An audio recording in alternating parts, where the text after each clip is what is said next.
So the last category that we're going to run into at the single family homes is the inherited home.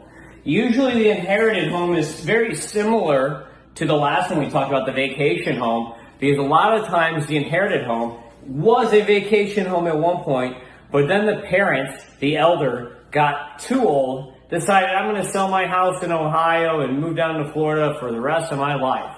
And they're down in Florida now, and either they're gone, they passed away, they're skull and crossbones, to get dark, they're pirate flag here, or they're on the way out, right? And they've got some family member watching them. They're in assisted living, they've got a live-in nurse or whatever, and the family member, sometimes is the live-in nurse, is helping them out. Now, what happens with the inherited home is usually it's falling apart completely, and nobody wants to do anything to fix it. So you got some old person, they can't go around and fix the home anymore. Their kids are working, they're too busy to help out. So, and for whatever reason, every inherited home has a pool cage. I don't know why, but they all have a pool cage, and the pool cage is always falling apart. There's always like screens missing and screens like falling in the pool and crap on every single inherited home. There's always really old like stuff inside, like musky couches. It always smells weird inside. You've got like weird furniture that looks like it was in The Shining inside. And they're nice people. They always invite you in too, but you don't always want to go in those houses. You need to like wear a mask and pretend that it's COVID again when you go in those houses, just because you're going to run into some strange smells usually. But that's your inherited home. It's usually partially falling apart with a bunch of old crap.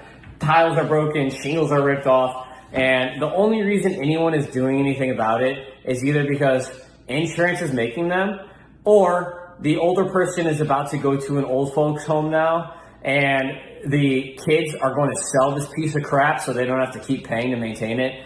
They have not thought about, or they hate each other, so they don't want to invest in the home and say like, hey, we could rent this out and make money. The brothers or the sisters or whatever hate each other, and so they're just trying to sell this piece of crap and take their share of mom and dad's money. So that's all they're there for. So when we go to this job, we already know that they're probably trying to pick the cheapest person, but sometimes it's about functionality. Usually they're not going to re-roof on this. Unless they see a return on investment, they're not going to re-roof it. They're just going to repair the crap out of it, even if it's 22 years old, even if they get rid of the windstorm and they say, okay, if a hurricane comes and mom and dad's house goes away, who cares? They're 95 years old. No one really cares. And we're going to sell this piece of crap anyway.